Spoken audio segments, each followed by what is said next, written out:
Good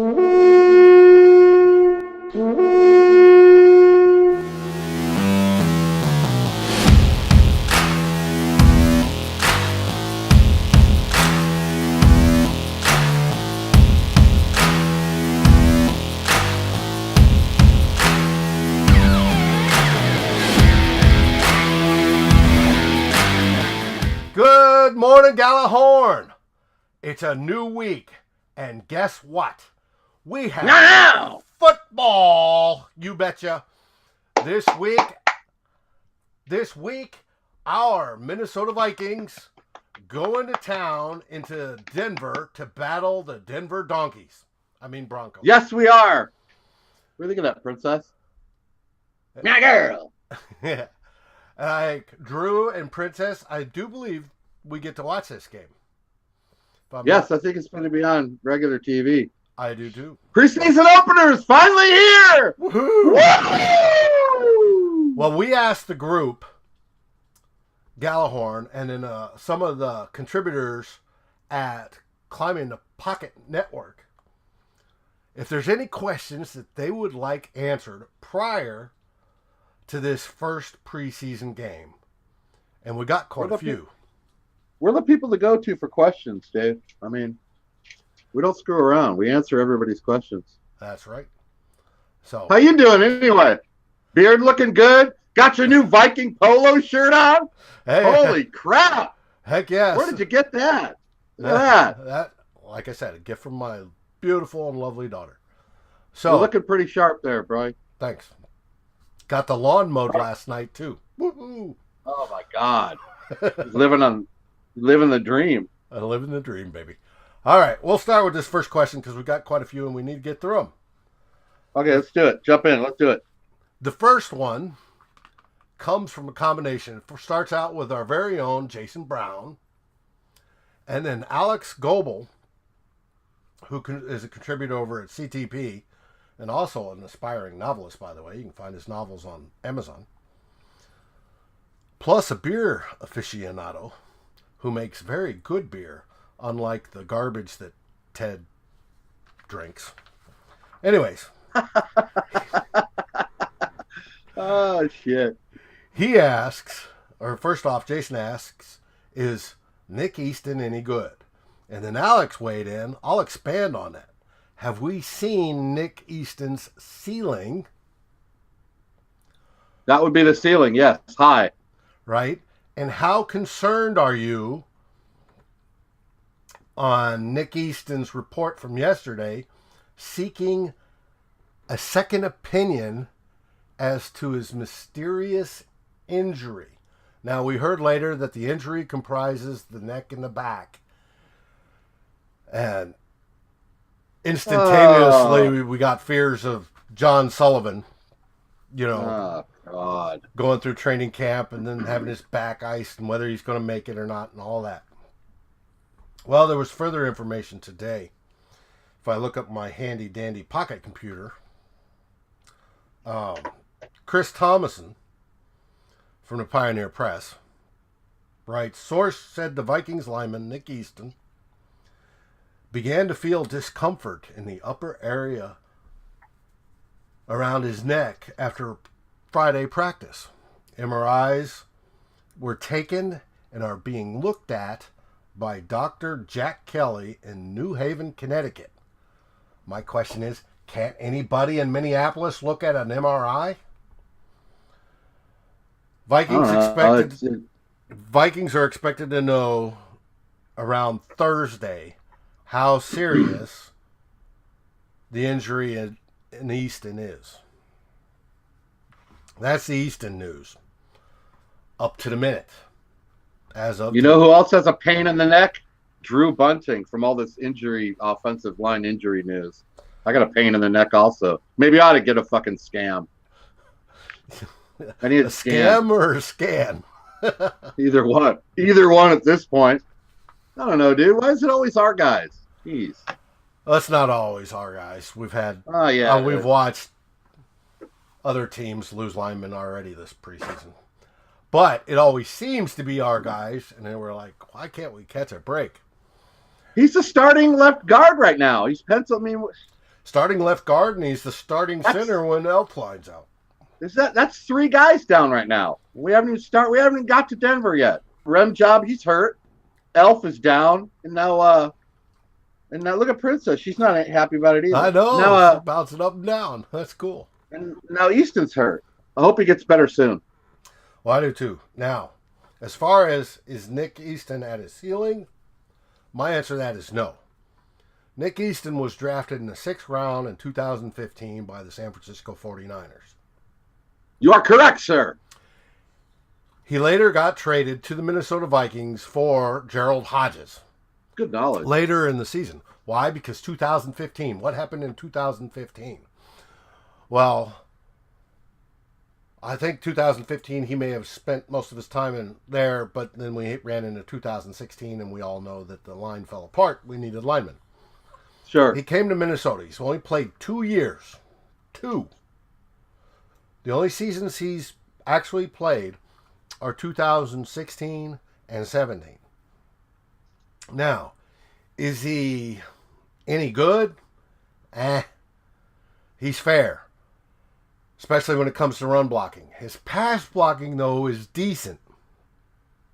I was looking at his scores, and he scores mid-range 60s on average, which isn't bad. That's their average point. And when you consider how many linemen there are, they're probably more below him than are above him. Now, being so young and knowing that it takes time in the NFL on the offensive line, unless you're a blue chipper, and even if you're a blue chipper, this is the case, to get better, learn the systems, learn the techniques, get it all done. Yes, he has not reached his season yet. He has much more growth to do. If you think of him as Joe Berger started out as the perennial practice squad guy and then backup guy, and for years and years and years, that was his role. But towards the Berger, end, difference is he played. But Berger over time got better and made a career of it. I'd say the same thing about Sendejo, for that matter. I think Easton can do that. I think he can develop into a decent guard. Well, let's hope so. And decent backup center to go on top of that. Hopefully we don't need him at that position. Next question. This one comes from Minka IND. Our buddy Yinka. Yinka! In the group. What up, Yinka? On Climbing the Pocket, on Daily Norseman, and around the Vikings vlogosphere on mini shows. Also an aspiring actor, if you don't know. He's done some short films and done some plays. Hey, I've done short films too. They're hard to find, though. Yep. He's a good young man. His question is, to you, Drew, and to me, what do the Vikings do if Kirk goes down 8 days prior to the season start?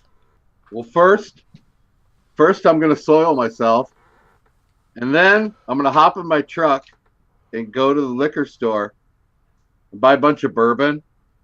Then I'm going to come home and curl up in a corner in the fetal position and drink till I pass out. That's the plan. That's not a bad plan. I haven't taken it much. I mean, we don't even want to answer this question, do we? Oh, no! Princess, help me! Well, I can tell you what the Vikings would probably do, or at least I'm Coach staying Zimmer. the hell away from this question. I don't want to even. That's not even funny. Coach Zimmer would be jumping up and down on Rick Spielman's desk. Danger, Will Robinson! Danger! No, Will Robinson! Danger! Oh, geez. Screaming to make a phone call to New York. For what? He'd want Teddy. Oh, come on, dude. We're not going to go that way, are we? Teddy? Yep. No, we got to salvage the season somehow. 14 touchdowns ain't going to win a Super Bowl. We'll make a phone call, but you know what? It'll probably be Siemian. Look what happens to the backup quarterbacks when they cut. Look what happened to Keenum, man. Turned into a star. Siemian will probably lead the league in passing if that happened. If you're a backup in Minnesota, you do pretty well. Mm-hmm. You really think he's going to get on the phone and try to get Teddy back in here? Really? That'd be my guess. But who knows? Hey, Teddy may have earned his starting job there. He's the only one that hasn't thrown an interception yet in Jets camp. Yeah, that's true. He's well, you're kicking ass at Jets camp. It means you're taking names. I mean, come on. I know it's like the next step up from Pop Warner. There you go. That's yeah. I don't want to answer that. It's not going to get hurt. Everything's going to be fine. Good luck to you, Teddy. I know you're watching, so I want to stay off the knee. Be careful out there in New York. Don't let the press spit you out either. You flip them the finger if they give you any shit. Okay. Sean Gooderham from the Gjallarhorn Group would like to know, with the new tackling rule, will Andrew Sendejo even have a job this season? The obvious answer is yes. Sendejo will make the team. He will have a job. Now, the only problem we got to worry about is if he gets suspended because making some of the hits that he's notorious for making. Right. And then we'll argue, was the hit legal? Was it not legal? Vikings are being screwed, etc., etc. And it'll cause a whole bunch of Twitter to blow up, and it'll be normal stuff. But yes, Sendejo, who's gotten a lot better over his 8 years, will make the team, and he will be starting next to Hitman Harry. Okay, good. That this helmet rule is it's really gonna throw a big wrench. I'm gonna have to get used to it myself, which I probably won't. More money in the swear jar, Dave. Yes, My swear money. jar. I got over $1,200 in that baby last year. I donated to the hospitals. It's gonna be tough to get used to that rule. We're gonna make football violent again, or we're not. The That's next good. question comes from Luke Braun, who's at Climbing the Pocket as part of the Pocket Protectors team with Eric Eager and Jason Brown. Meow! Luke can also be found at Purple PTSD and Vikings territory, where he resides. But Luke asks, choose two. That's Tavarres King, Cayleb Jones, or Brandon Zylstra. How about choose one? I'll go with Zylstra. Zylstra? However the hell you say it. Yeah. It's a good question, and to tell you the truth, Luke, they're playing catch in training camp. I'm not going to be able to tell you if any of these guys step up and make the squad until we see them in game action. Now, hopefully in game action, they wow us and catch lots of touchdowns. Is Cayleb Jones the one who's suspended? Next question. I have a question here from Denver. Mm-hmm. Rocky Mountain High in Colorado. How's it going, Denver? How you been, my friend? He wants to know, as he asked the question to the Double D's, who is me and you. All right, what do you think of that name? The Double D's. Meow, meow. Let's see. He wants to know about position battles. Right tackle, punt return, or which players will you be keeping an eye on? Basically what players you'd be keeping an eye on this preseason. Hughes, Conklin, replacing Rudy. How's Richardson going to do getting to the quarterback? And especially in these early games with the offensive line the way it is. Even if it wasn't the way it is. If everybody was healthy, I'd be watching offensive line. That's my baby. I know how to play. I watch these guys. I look for technique. I look for different things that they're doing things correctly. Yes, I am watching right tackle battle.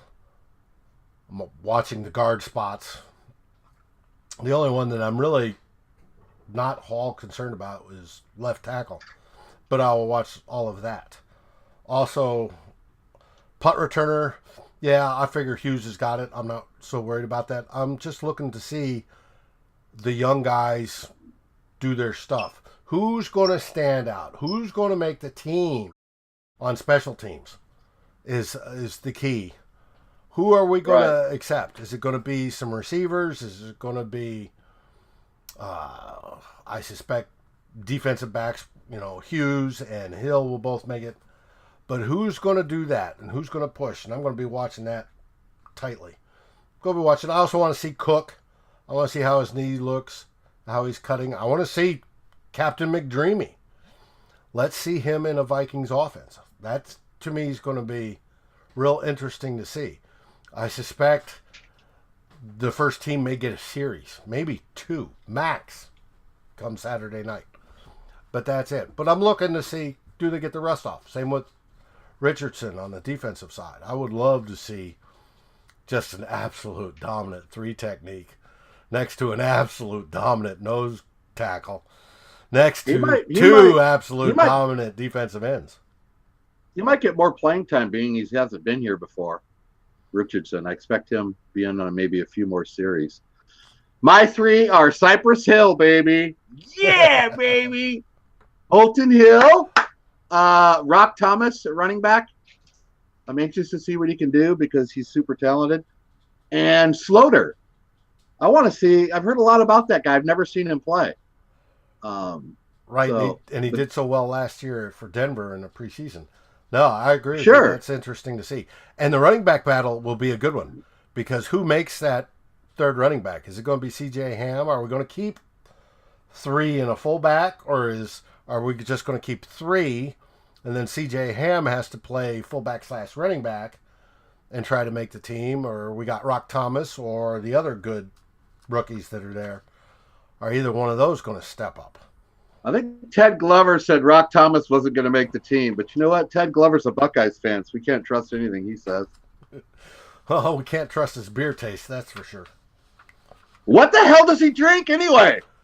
He drinks frou-frou beer. It's like pumpkin latte, lilac scented, tastes like skunk's ass beer. Pumpkin latte? Yes. Oh, man. No, he doesn't. Really? Yes, he does. Can't drink pumpkin latte beer, honestly. Okay, what's next? Who we got next? Next question. Next comes from our buddy overseas, Geraldo Mastini. Mastini. Direct from the homeland. He says, we're not talking about kickers anymore. How's it going? Good. That's all I got. Sorry. Geraldo, it's a great question. I have no idea. All I've heard is Carlson hit a long one over 60. That's about it. There we go. There we go. That's good info. That's good update right there. You know, everything Carlson else, hit one over 60. And also missed one wide left. But hey, you know, that's the way the Vikings. I did hear that Forbath is a hell of a cribbage player. I heard that also. So you throw that in there. Hey, that's Minnesota's state game. I love playing cribbage. Either Carlson or Cobra Kai is going to be kicking the ball. We'll know that week 1. So that's all I got. Update. Sorry. Our next one comes from our friend, speaking in other countries, up in Canada. Oh, Canada. Canada. La da da, whatever they say. I don't know. Our old buddy and blogger Darren Campbell asks, what up, DC? Will Drew Bunting be 225 by the season opener? You know what? I have to say that's probably not going to happen. I thought it was going to happen 2 months ago, but the pounds are not melting off anymore. I've lost 44 Chuck Foreman pounds as of today. I'm at 253. Was it 297? I'm not going to make 225 by kickoff. Unless I get out fine, I'm willing to do that to lose the weight. I want everybody to know that. I'm willing to, get hooked on meth so I can lose the final 30 pounds. But thanks for checking in with that, but I don't think I'm going to make it. I'm going to try my damnedest. I'm going to give it that old Mick Tingelhoff try, baby. But good for you. I don't think damn, that's a lot of weight lost. I got one for you. Falconeri, one of my favorites. The fan of Susie Colbert's fan club. He's the president. Says directly at you, are we concerned with our depth at wide receiver? You're on. And the answer to that is yes, we are concerned. I thought when we signed Kendall Wright in the offseason that we'd be pretty good because we're getting a 1,000-yard possible receiver. Dude, he's doing crappy. He's been a huge disappointment in camp. He hasn't even caught one pass from Dreamy yet. Dreamy McGranite Jaw. Well, he did make it some first team reps already, but it's just he's looked horrible. Now, the only good thing is it looks like Tree Stump, Laquan Treadwell for the uninitiated, does look like he's playing a little better. Come on, Tree Stump, do it. So, and I fully expect that Laquan will be our number 3 receiver. He'll earn that spot, and he will get open quite frequently because all the defensive backs will be paying attention to Diggs and Thielen. So you think he's got that third spot though, right? Nailed down. I think he's got it nailed down. Reason being, he plays outside. Period. Diggs and Thielen play outside or inside in the Y. So inside on the slot. Either way, they both play any of those 3 positions outstanding. He's stuck outside. So, even with Kendall Wright would have been in the slot. He's a slot receiver, which would have pushed our Diggs and Thielen outside. Sure. It's best we'll get most advantages from Treadwell playing better outside than any other position. And I hope that's the case. And I hope we get to use him. I hope all that promise out of college about being a ball control guy, reaching for it, the whole works, battling for it, and getting the end zone touchdowns comes to fruition. Now, once you get past that, Stacy Coley's been hurt all fall or all summer. And it's just like, come on, dude. You got to try to make the team. You can't make it in a tub, right? No. And then there's the rookies that are in that, honestly, I don't know. Until I see them in game action, I literally don't know. Right. Yeah, it's a lot of up in the air right now. But Chuck, it definitely worries me.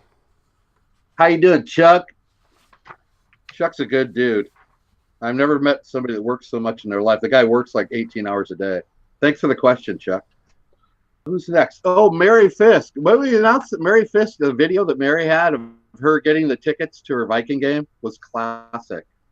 Mary got her tickets to the November 4th against the Lions, and it was a good first to go. Mary asks, who's going to be the leaders of the team? Well, I think on defense it's pretty much set, considering we're returning 10 out of the 11 starters back. You're looking at the same guys as last year. Defense is not what I'm worried about. What I'm worried about is the offense, because that's where we had to change. It's got to be, I think, it's got to start with Captain McDreamy, Kirk Cousins, quarterback figure, and we've heard all through camp that he's exuding leadership, so he's going to run that. And then Pat Elflein, who's got to work with him, side by side, and who is standing side by side with him on the sidelines, querying him. So those two are going to be the ones that are on the offensive side of the ball. We have good receivers at such, but the leadership position will come from the quarterback and the center. And that's who your leadership is going to come from. Guy's got $90 million. Better lead something. I mean, come on, dude. You don't expect Rock Thomas to be the leader. No. I like Rock Thomas, by the way. He'd be a good player. I'm a big fan. Maybe he makes it on special teams. Rock Thomas is making the team. Book it. Book it, Dano. You can call me on that one. Okay. I have one last question from Darren Campbell. Again, the return to the DC. Oh, Canada. What is the next one? My Proud Land or something? How comfortable are you with Trevor Siemian backing up Granite Jaw McDreamy? I'm fine. He's demonstrated in the past that he can win, half the games. That's what you expect out of a backup quarterback. I hope it stays that way, that he remains a backup quarterback and we don't have to worry about it. One of the selling points on Kirk Cousins was the dude never gets injured. Now he's in Minnesota Vikings and I'm worried my ass off. That's exactly right. That's going to happen. No, but as long as he can be on the bench and win at least, half his games if he has to come in, but hopefully he never has to come in, I'm cool with that. Absolutely dude. Cool. Who you got That's there? right on. You got somebody on the cover. Hold it still. I just got this magazine in the mail yesterday. It's a fantasy football study up guide. And look who's on the cover. Cooker! The chef! The chef, baby! He's going to cook us up some touchdowns. Oh, meow, meow. We got a couple more questions. One I missed. We have from Alex Global again. Who is the most tradable player on the team in terms of value? And who is the most tradable player in terms of expendability? Everybody is tradable, first off. Except for Cousins, probably.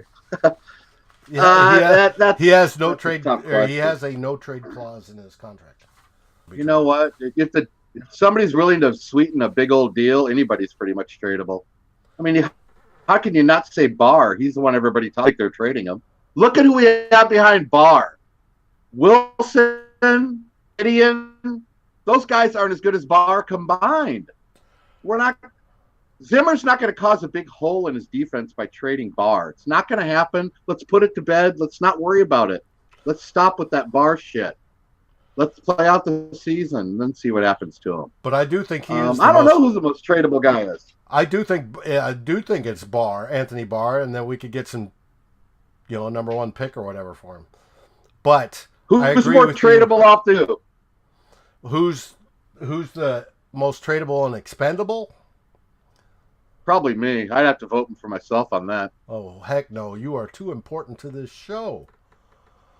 Your nose is growing. On which the team, Viking guy? I don't know. To me, it's Trey Waynes. We drafted Hughes. Hughes move over. That's just the way it is. That's that's 100% totally accurate. The only other one I could see besides Trey would be Sendejo, and you might move Harris into that spot, but that's it. So. Okay. Well, that's it, buddy. We've gone through all the questions. Yeah? Yep. You hear that, Princess? We've gone through all the questions. Da, da, da, da, da, da, da, da, da, da. Not happy right now. Okay. Hey, Princess, what does Drew say right now? Meow, meow, Viking cow. My girl. Skol, everybody. Go See you guys Vikings. Next week. Go Vikings. Beat the Kick Donkeys. ass to Denver. Kick ass. Kick ass to Denver.